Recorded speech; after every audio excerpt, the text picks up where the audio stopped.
My name is Amir Hossein Marashi. I am 30 years old and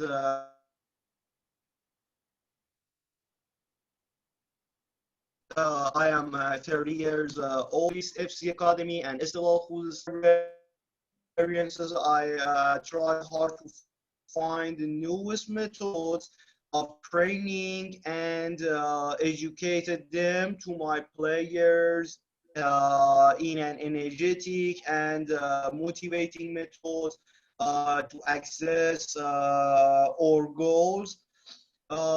Sport is my biggest passion and be the best coach. In the future, I would like to coach a team and win the Champions League. I have worked in the I'm still fighting, which means nothing can break me. I have some degrees like IFBB, personal fitness trainer, and some FIFA documents. And my main field is fitness. Focus on football clubs, fitness training. Uh, and I'm here if you have any questions. And what about you? Salam alaikum, Can Amir you tell me a Hossein. little about yourself, please? Salam alaikum, Amir Hossein Marashi. Hopefully I say it right. Yeah, so my name is Juan Bautista Propato. Yeah, I did prepare something to share with you and our audience. So I'm going to share now. Hopefully it is working here. Share.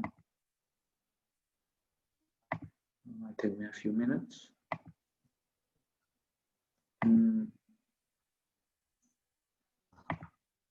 Wait, no, that's the end.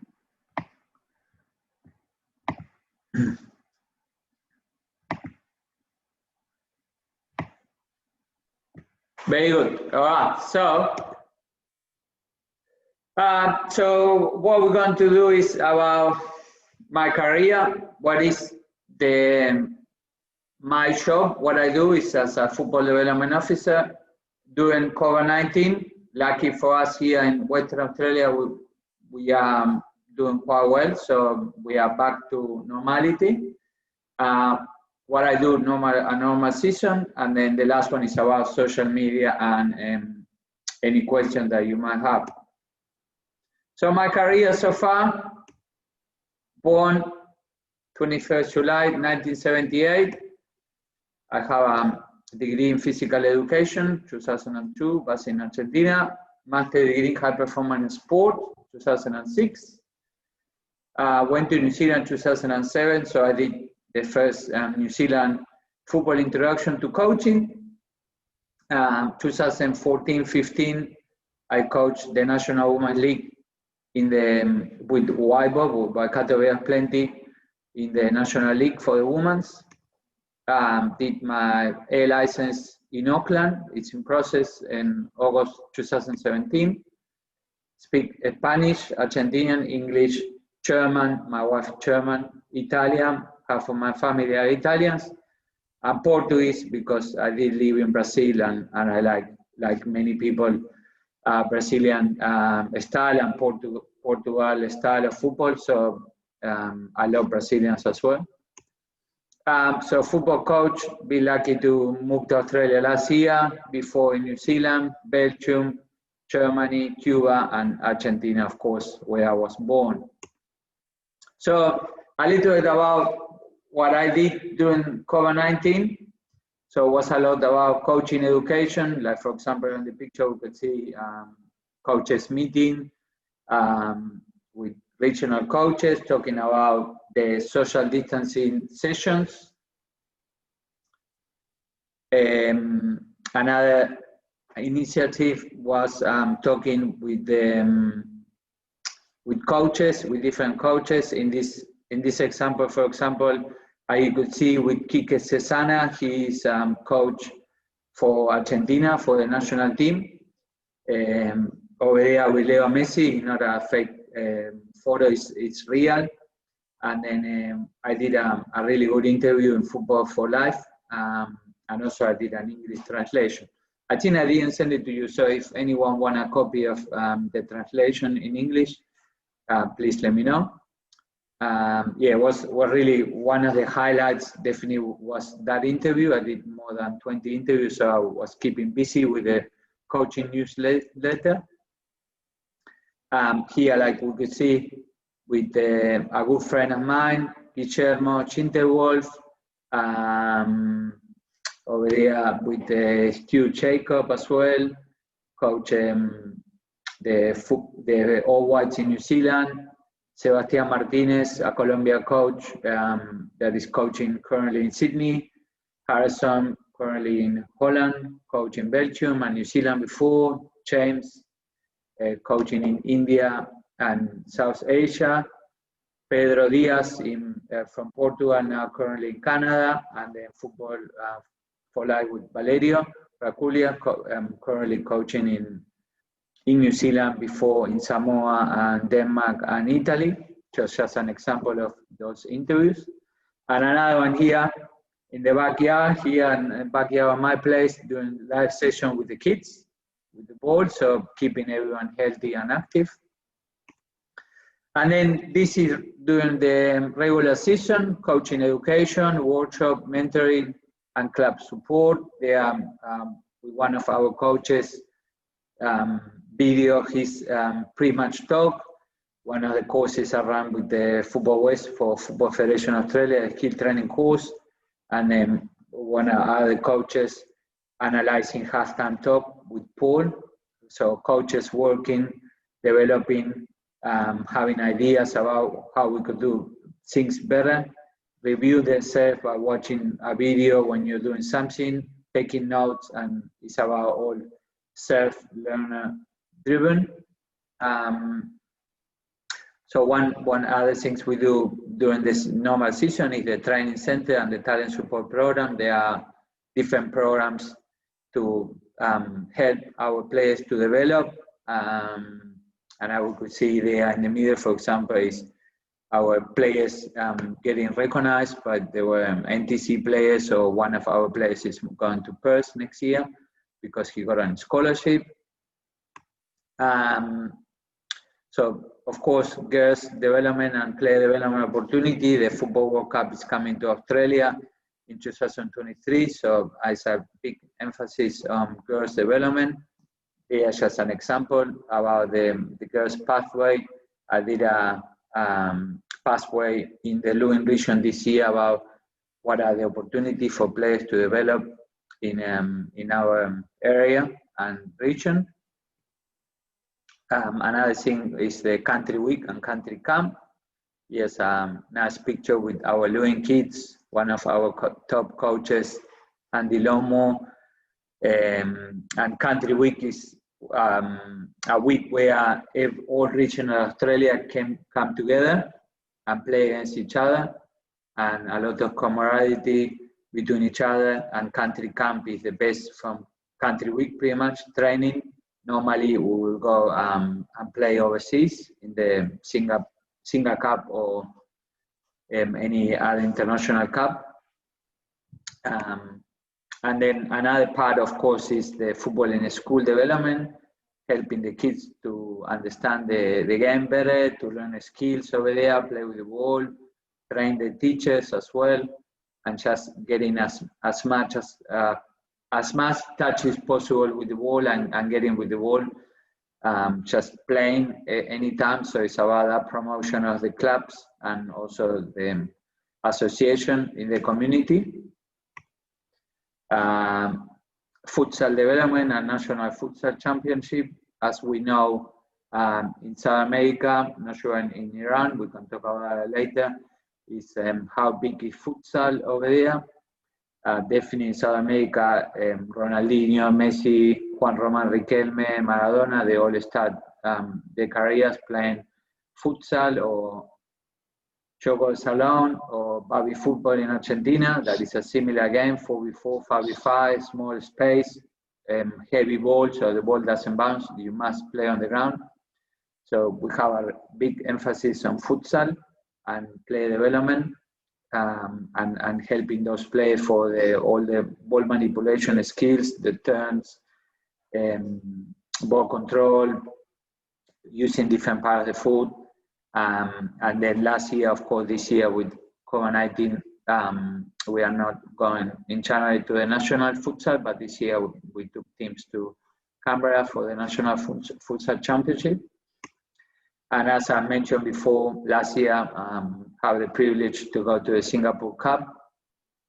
It was a really good competition. Teams from Malaysia came over, from Thailand, from Philippines, from Singapore, of course.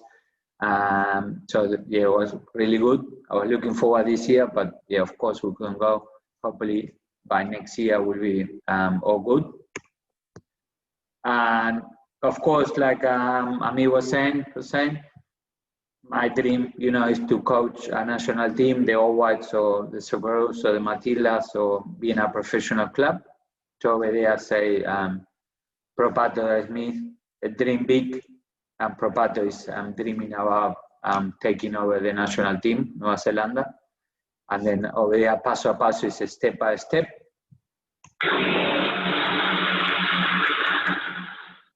And that's pretty much my presentation about what I do.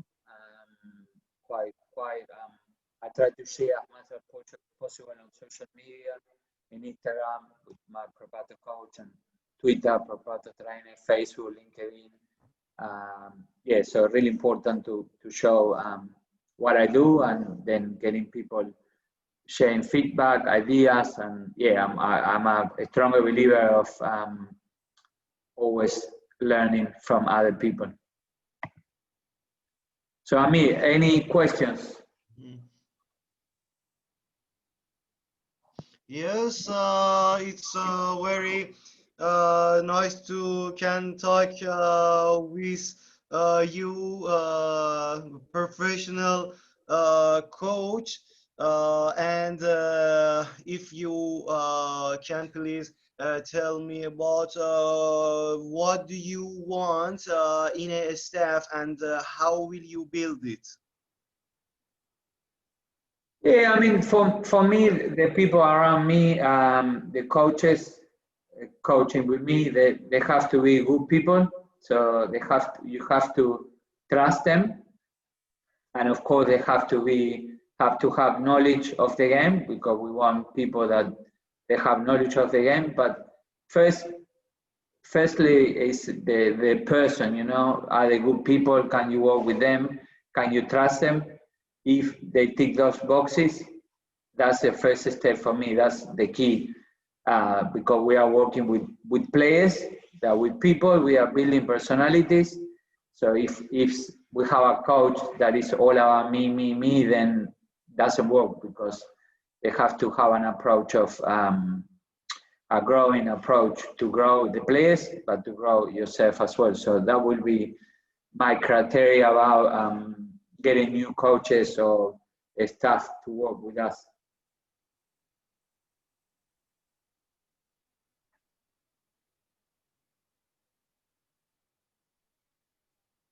Amir, are you there? And perfect. And what is your philosophy on recruiting? Yes, can you hear me? Yes, now yes. Yes, philosophy on recruitment is simple. I mean, what is your philosophy?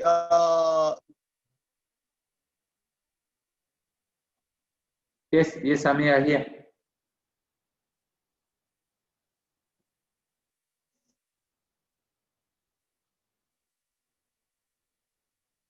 Amir?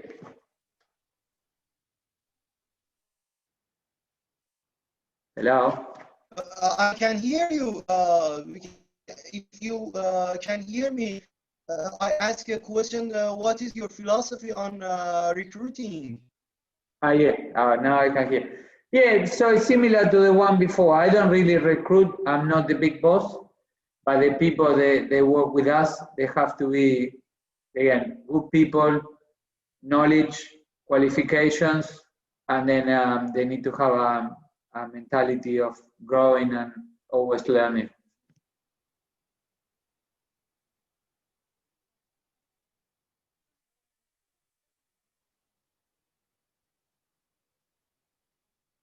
Amir? Okay. And the 90-day plan, when you have a team and a big club. So the question is, what is my 90-day plan? Yes, I want to know your plan. What is your 30, 60, for example? What's your for your team? For example, for one season, what's your plan? The plan for a season. Well, always depends on the position you are, but in my position, for example, I got priorities. That is pretty much what I showed you before about what I do in a normal season. And then I will need to have tasks and aims and targets. So everything pretty much I do will be around that. What is from the top and from my association, what they want me to do. So I need to be aware of that, because at the end of the day, when I have the half-year review, they will say, I don't know, you say you're going to have 10 coaching courses and you only run one. Well, I won't be able to achieve that. So I will need to be available to say, no, I say I'm going to run 10 courses. I run 10 courses. And the main priority for us is to follow the guidelines, follow the key principle of the game in the different phase that we are training. The kids we are working with, are we meeting the needs of the players? Are we doing training sessions that the players are coping? Are we developing the players? Are we allow the players to ask questions and grow? Are we challenging the players enough? Are we open to feedback from the players? Are we working together to become better? So it is a complex plan and many things to have into consideration, but definitely our key priority is to develop, and then if we win, even better. But in all the juniors and youth, the focus is on developing, not on winning. So winning in the long term, but develop step by step on the short term, but to have better players and better coaches. And then if you do that right, what I say, you want to produce more quality cream, but to do that, you need to have more milk, and then you need to have more cream. And then if you have more cream, then you will have more quality cream. So they focus us on the milk to produce more milk. And then look at the top. Many times they look at the top, they want more quality cream, but if you don't have if you don't have enough milk, you focus on the wrong part, especially when you're not a football nation. So you have a lot of competition with sports in Argentina or Iran or Brazil or Germany. Kids want to play football.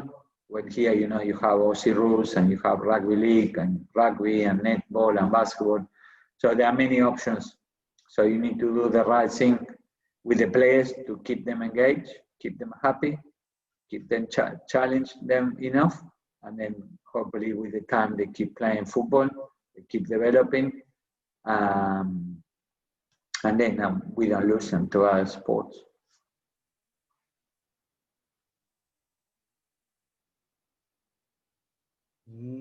Very professional mind about your team and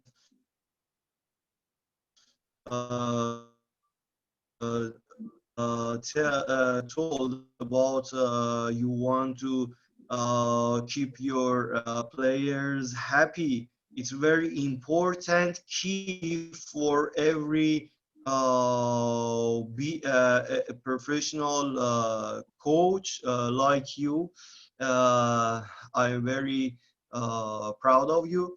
And can you tell me what makes you different from other coaches? Yeah, I mean, I don't like to put myself that better than anyone or worse than anyone. Everyone is different. You know, doesn't matter the religion, the country. We are all human beings, and we all, hopefully, we are all good people. So I don't like to put myself ahead of anyone because I think it's wrong. But saying that, of course, football, you know, is my DNA. You know, I was born when Argentina won the first World Cup, '78. And I remember my first memories, apparently I was 1 year old and I was kicking the ball all year around. And I was 2, and I remember when I was 4, kicking everything at home, and 8, when Argentina won the second World Cup. I remember that World Cup with Maradona was like today. So from early age was football, football, football. I remember when I was teenager listened to the D division, the C division, the B division, and then of course going and watch and play for River Plate. And then that passion is always there. And then with the years, study and learn from other people, learn in other countries. Always have my identity because that's what made me happy. I'm not someone else, I'm myself. So I get that big combo with the passion, knowledge, background as a player as well, know what is the professional environment, being in professional environment as well. Had opportunity, especially in New Zealand during those 2 years in the National Women's League, to be around national players. So many years have players that play, you know, for national teams, then play professional football in different countries. So I think that will make myself, I don't know, a difference to someone else, but definitely a combo of someone that really love the game, but also study the game, that have passion to become better, and is really competitive myself, but I want the other ones also to do the best they can be. It doesn't matter which level they are, that again, that they are happy. You know, only 0.01% of the players playing football in the world, they're going to be professional football players. So our duty as a coach is, can we make a difference on those people's life to become a better person? If we do that, I think we are doing the right thing with the players. You know, if we can make someone happy, if we can, you know, I now meet so many players with families and their dad, their moms, they are good people. We are doing the right thing. And then if they go and play professional football, of course, I'm really proud, you know, watching on TV, watching them at the World Cup. That's even, you know, like, wow, you know, but I'm happy if they're happy, pretty much.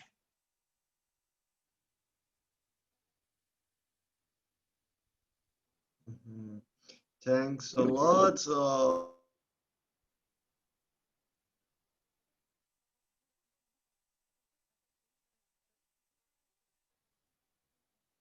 And what drives you and what is your dream job? Yeah, well, I mean, if we think about it, we need to be happy what we have at the moment. That's, I think, the first priority. You know, we have a roof, we have clothes, we are healthy, we you know, we have friends, we have people that love us, we have people that we love as well. So if we go from there, we already living the dream. You know, we have 2 arms and 2 legs, and we can walk, and we do exercise, we can play football. And of course, we always want more. You know, I was talking before about that drive to become better as a coach, that challenge that we want to give to the players. So of course, as a coach, I want my dream is to be in a professional environment with a professional club, or to coach a national team, and then hopefully share my knowledge with the players, with the coaching staff. Not going to be easy, but nothing is easy in life. So I'm ready. Okay, it's very good. And what are you looking for in a player? Well, a player, it's really important, you know, that desire, and the players that did make it, 10 out of 10, the ones I saw through. So this shirt is have the 20 because was a present when last year was my 20 coaching anniversary, so this year 21. But the main thing about that is that desire and that passion and determination to become better, and don't think you are really good because you are not. As soon as, you know, we see Messi, Ronaldo, they always, you know, oh, we need to do this, and you know, and I would say, you know, they are the best players in the world, and they've been doing that for the last 10 years. And that drive and motivation both have to challenge each other, you know, because 1 year Ballon d'Or Messi, then Ronaldo, then Messi, then Ronaldo, then Messi, then Ronaldo, then Messi. That was make a difference for both of them. So Messi is good for Ronaldo, Ronaldo is good for Messi. So we look at the players is, we have a talented player. Yeah, I will question that.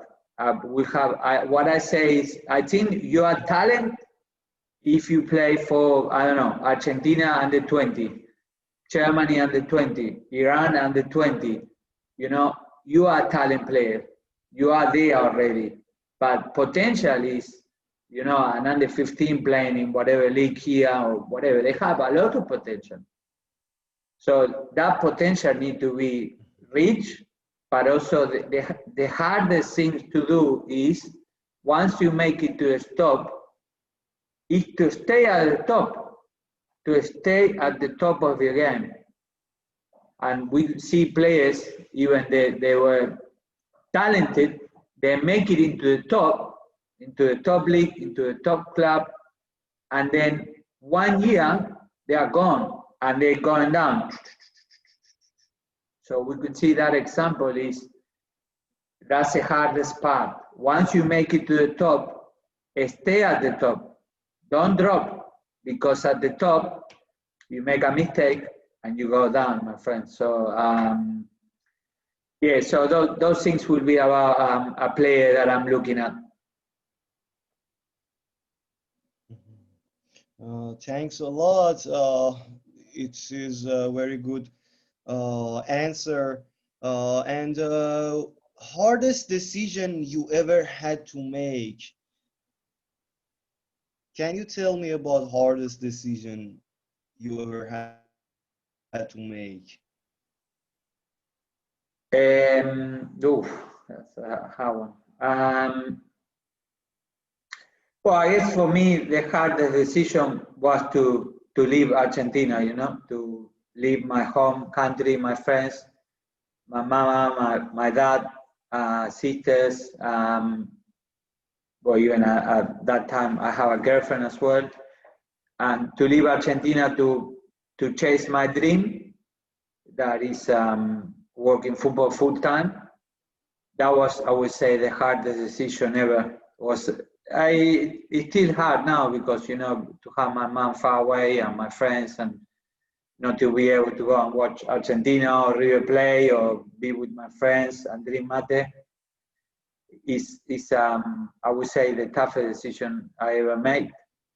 It's not easy, but I think you get used to. Definitely social media these days is easier because you know, we can do like now, we can talk and then share ideas, share posts, and if you are not there, you know, I cannot give a hug to my mom and give her a kiss to my friends and to my dad. But you make sacrifice, and without sacrifice, unfortunately, you're not going to achieve anything. So for the player, the same. If you want to stay at the top or you want to make it somewhere, you need to make sacrifice. And I did it, I do it. Still live in a beautiful country, have a beautiful wife and friends, but it's still difficult. It's a difficult decision that I made. But I don't complain because I made a decision. So if I made that decision, you need to make it work. And if not, go back to your, you know, in my case, I go back to Argentina. And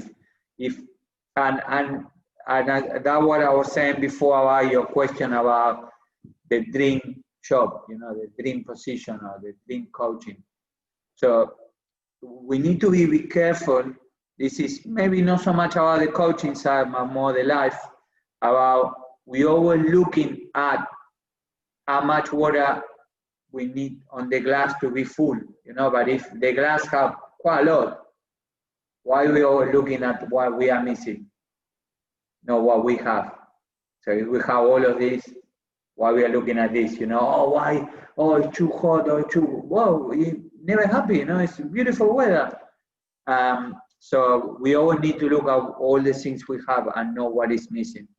So I always try to focus on those things too. You know, always be motivated, always be happy to start a new day, a new journey, a new opportunity. Mm-hmm. That's perfect. And can you tell me greatest satisfaction in your coaching career? Yeah, there were many. There were many. One of the biggest, I would say, as a coach in the National Women's League, that was my first year taking the team. I was supposed to be the assistant coach, and then almost 2-3 days before the league was starting, I was the head coach. And then we have a good win on the first game. We won 4-1 against Football Central. And then we were going away to Wellington against Capital Football the year before they won the league. So we knew it would be a really tough game. We only have one team on the national team, on the football fans. And then we went to Wellington. You have to travel and, you know, get up early in the morning, and they were the home team. It's a windy pitch, always difficult conditions in Wellington. It's the third biggest windiest city in the world, so lovely city, but the weather is not the strongest point. But anyway, we knew that, so we took that out of the equation. We went there. It was a really difficult start. Lucky for us, our keeper Amanda did a couple of really good saves early on the game. And then we were 0-0 halftime. I was happy not to be losing 1 or 2-0. And then I make a couple of tactical changes for the team. I still remember now what I did. So the change was about, we were waiting to hit them on the breaks, on the counter attack, but we were sitting too deep, almost inside our own box. And I say, it's fine what we're doing, but we shall need to press a little higher, and the back four need to push up a little more, and we need to be more compact. And they did have a couple of weak links that we were not exposing so much. We knew the threat. They have Michaela and another player, the wing players, they were so fast. They were really fast. So we just want to squeeze them a little more, and then quick counter-attack through the middle channel, and then diagonal pass to our wing player, and then cross into the second post. And that's how we scored the first goal. The first 3 minutes we scored, and the game changed. And then it was perfect because we were sitting similar, a little higher, and then we just have another build up, and then we score the second goal, and then they just lost the shape. We'll keep playing our game, and we won 4-0. And then I think that you kind of were, I was really proud is one of the coaches that I knew because I was in Wellington before, working for Capital Football. He came to me and said, "What do you do at halftime? How do you change that team?" And I just say, no, pretty much the main focus was about doing everything right, but there was a tactical change about sitting a little higher, pressing them in the front, and then exposing the weak links on the midfield and playing quicker, moving the ball quicker, and also moving the ball quicker into the wide areas in the attacking third on the right pocket, because that fullback was slow and our one, so we swapped wingers, so we have our fast winger on the other side. So definitely that come out of my memory, but I don't know, so many good memories. Players getting selected for state trials or under 17, under 20s, national teams, and calling me or sending me a message, or players I coach 5-6 years later, they came to me in a shopping mall. I couldn't recognize them. And oh, Juan, I remember you. In Ellerslie, in Auckland, we were playing under the rain that year. The first year we had so much rain. I remember there were 90 days and we had 88 days rain. It was on the newspaper. It was the wettest season in 50 years. And we were playing in a turf. And then the game, we finished with a scratchy game. And I scored in the last minute. And then I went into the fence, and they took out my shirt and went like this. And I remember that goal, and we were all celebrating, and it was raining, and and I remember him, this boy, and Rashid, I think was his name. And oh yeah, Rashid, now you were good. And he wasn't one of the greatest players, but I don't care. I treat everyone the same way. If you are a good player, bad player, it's just the right attitude and happiness. And for me, that players remember me, remember the good memories, that priceless. I might be not rich, well, I'm not rich, definitely, but I'm rich on memories and make people happy. So for me, that's happiness. For me, that's happiness. That's the small things in life that I can make a difference, or even now, talking to you, if I could give you any idea, or other people watching the video to say, oh, that's a good idea, I'm going to do this, or whatever, it's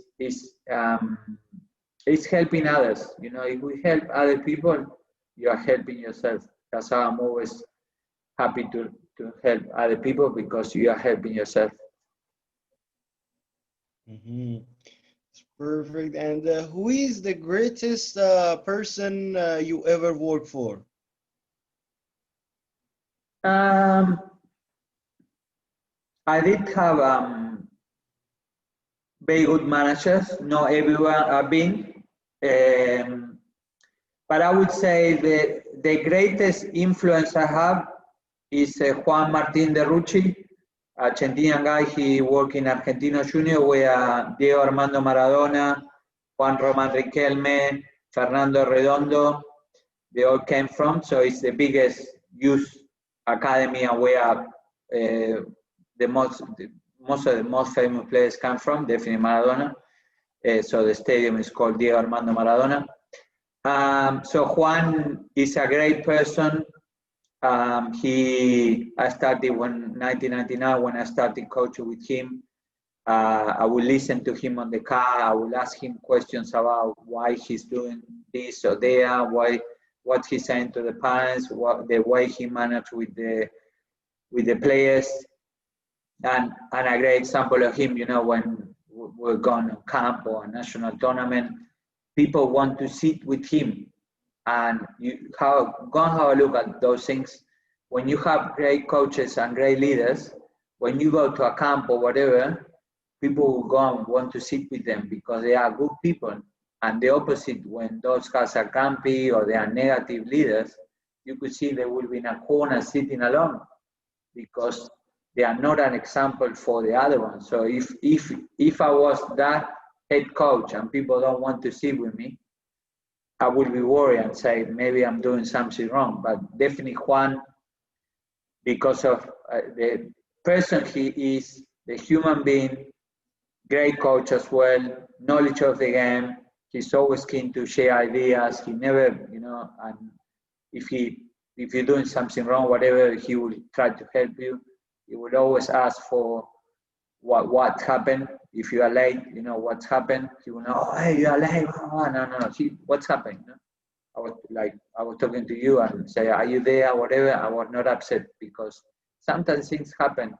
So before you get upset with someone, ask a question. Ask a question. What's happened? Is something wrong? Are you okay? Of course, I remember a player in Whakatane, New Zealand. Oh, I'm always late, traffic. And I said, mate, you told me that twice already. There are no traffic in Whakatane. If you were in Auckland, whatever, come up with another idea. You need to be smart, but I'm not going to go into that one. So, but Juancito Rucci really is my mentor and great friend as well. And I was a bit lucky to have good managers as well. I don't want to name some of them here in Australia, New Zealand, or in other countries because they're going to be upset. But Juan is the biggest influence I have as a coach.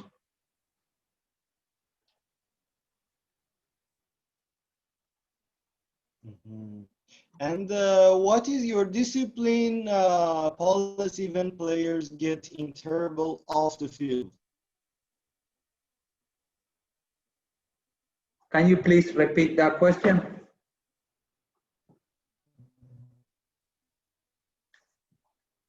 Yes. What is your discipline policy off the field? Me as a person? Yes. What's when you when you are a coach? What's your discipline policy for control your team, your players, and this hard when maybe they get in trouble off the field, and maybe if they have contact together and maybe fight, what's your discipline for them? Okay. Yeah, so a really important part, especially when we're talking about senior teams, is about what they say is about building culture. So building your culture in your team. So what are the beliefs in your team? Why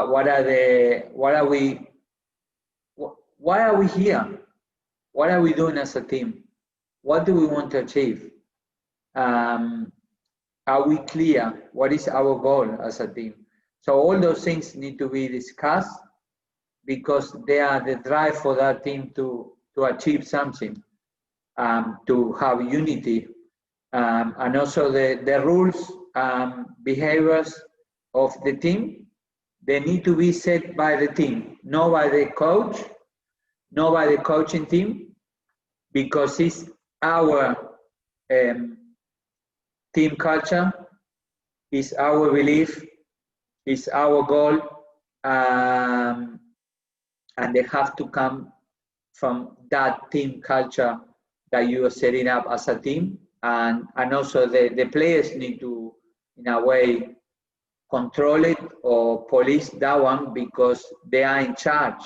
And if as soon as you like, oh, you don't do that, blah, blah, blah, and then you will be like a police. And many times say, I'm not the police guys here. This is, if this is good enough for the team, it's fine. But then things don't go the way we want, it's our fault. We cannot blame other people. So we need to make a difference as a team. And again, you know, you look at the winning teams, they have a winning team, they have good players, but the World Cup, probably there are 8 or 10 teams, but maybe some other people could argue more. But in football, definitely, there are 8 or 10 teams that potentially could win the World Cup. But they always only 3 or 4 that maybe if they won one side of the draw or the other side, they will win it because they have the players, they have the staff, they have the right team culture, they believe in what they are doing. And then other teams, they sometimes, you know, they split between 2 or 3 groups. And in a football team, you need to be one team. You know, Argentina 2014 potentially was not one of the strongest Argentinian teams over the last 30 years compared with USA 94 or 2002 with Bielsa or 2006 with Peckerman. But they did have a unity, you know, the back four, Romero, Otamendi, and Javier Mascherano, Di Maria. They were even Pocho Lavezzi, of course, Messi, and even, you know, Higuain. They were all in top form, and they were all together to achieve something. A great example of unity is Deutsche Mannschaft, the German national team, and it's the Deutsche Mannschaft, the national team, the German national team. That's the name of the team. So that creates already unity. That's what you need. You need that unity to win, but they have to come from the team. That's the goal. And day by day, they need to do it. You know, because many times you see people, oh yeah, whatever, you know. Look what my agenda says. Say, get up, dress up, show up, and never give up. So it is here. So every day I see this 2020. But I believe in this. I believe in don't give up. You know, I believe in get up and be ready. But, you know, some people sometimes they say, never give up. They have a shirt and they are like this, you know, they look like that, you know, like you want to say, take out the shirt, you know, like, but they don't believe on that. So you need to believe, and the team is the same. They need to believe on that. Mm-hmm. That's perfect. And what is your plan for your staff? Well, again, I don't really have a staff. I'm not the big boss. But I do have people who work with me, and we do have I believe, a clear plan of what we want to achieve and a curriculum of what we want to achieve with our players and our programs. But at the same time, I have flexibility, and I believe and trust my coaches. And if they want to change games or a little of the curriculum because of this and this reason, I'm happy. Because player development and coaching development is not A, B, C, D, it's A, F, epsilon, W, B, A, H, whatever. So, and the same with the players. We need to be able to be flexible. And also myself as a coach, I don't like when they say to me, you need to do A, B, C, D, because football is not A, B, C, D. But at the same time, I do understand and have the knowledge to, you know, when you have a clear picture of what you want to achieve, it's easy to achieve rather than when it's messy.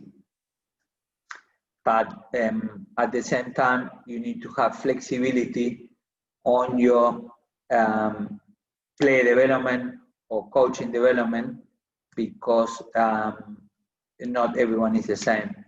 but you need to have a framework to work. So that would be my feedback about that one.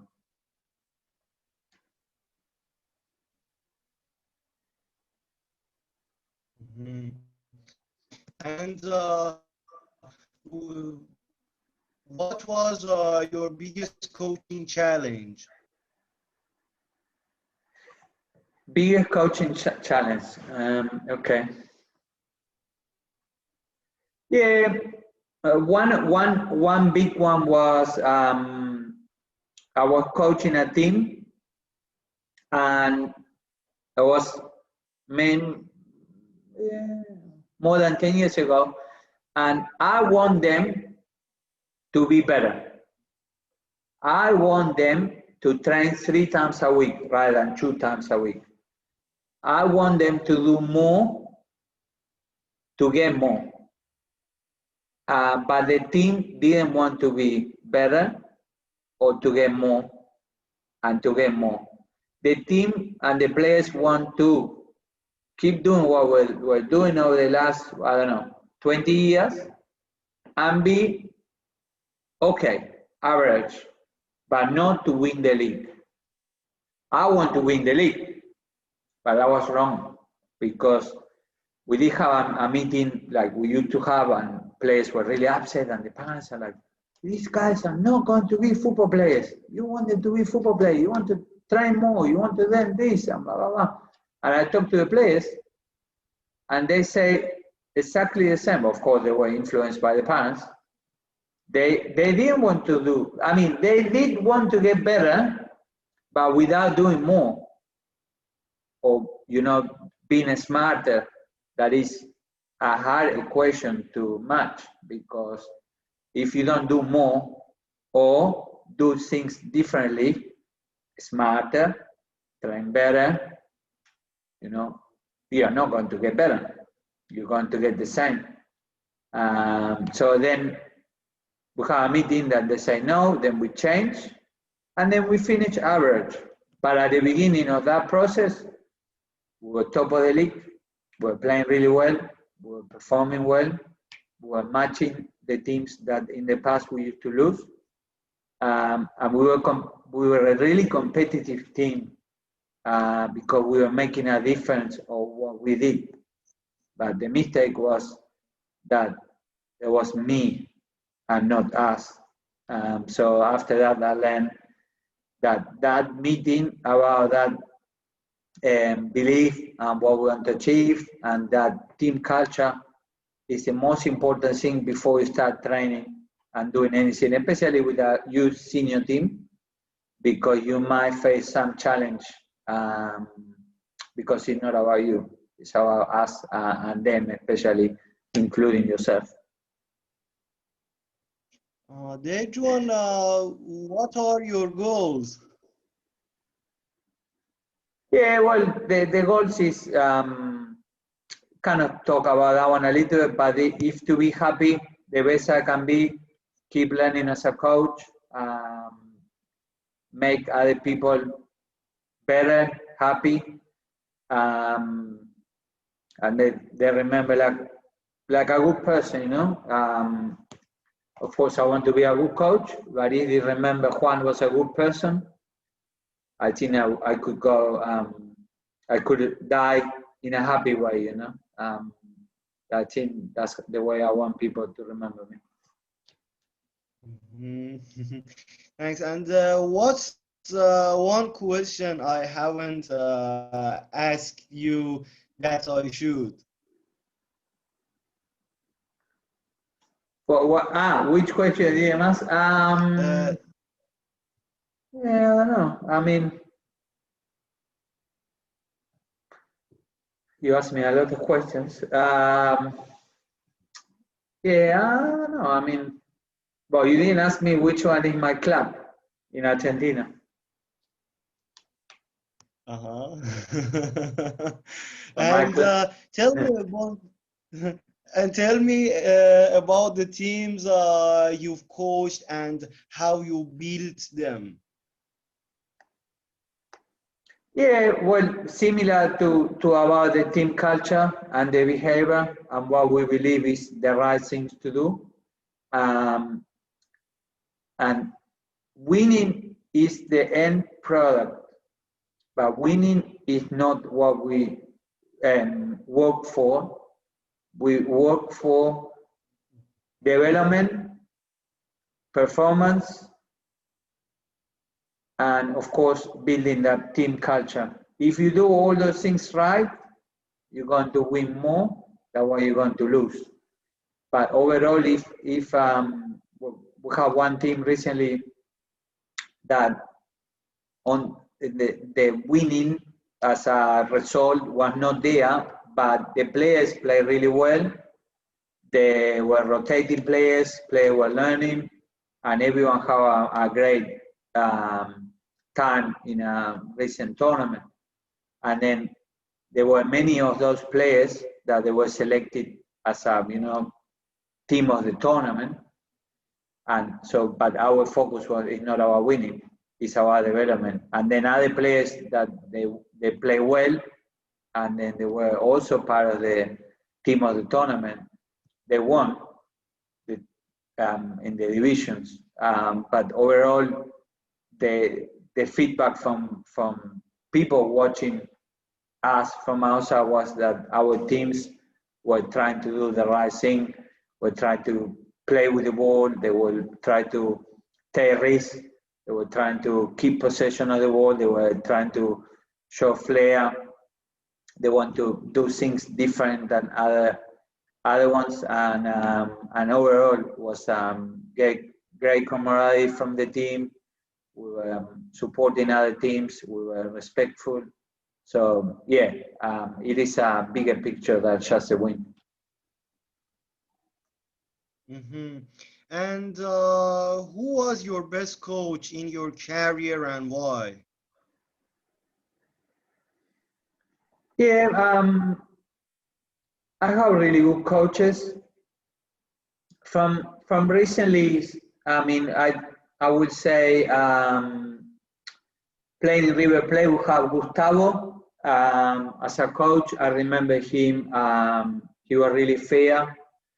He was clear on distractions, and also a great person, very nice person. And then recently, I remember when I went to Germany in 2013 that I was coaching too. I played for FT Eintracht. We won the league, by the way, as well. I have a coach, Timo, German coach, play as well. He was our keeper, really good keeper. But yeah, no, good, really good. He didn't talk much, but he was specific. Halftime talks, they were really good too. He was clear about the ideas. If players were out of position or something, he was like, I want you to stick in that position. Great person as well. And then also he will not negotiate if players were late or not doing the right things. They would be on the bench or they would not be playing. So he was fair, and many times I look at that, especially as you get older. If the coach say, "Oh, because this happened, I'm going to do this," and then they don't do it, and you like, you say, if they are not going to be on time, they are not playing. I'm always on time, and I'm not playing. They are playing because they are your friends, and you're like, then your respect and everything you believe from the coach is, kind of like going down the hills. So yeah, those two really, they were very good coaches that I remember them.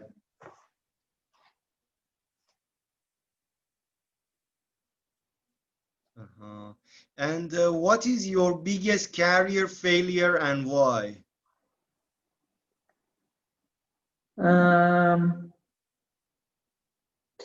Yeah, we make mistakes every day. So definitely one of the biggest learning points was about that example I gave before. That I was about not me, about us. But yeah, I always look at things and think, how can I do things better? And I don't think so it's a failure. I think it's an improvement or something to learn. So I always try to look at the in a positive way, or turn things that they were potentially negative into a positive, to keep learning. And the same with the players, you know, when they don't make a squad or whatever, it will be always another chance. And that's a good thing about life and football, that you lose today, you might win next weekend. And the same, you might win today, you might lose next weekend. So you always need to work hard, like we said before, if you are at the top, to stay at the top, because the other teams, they want to be there as well.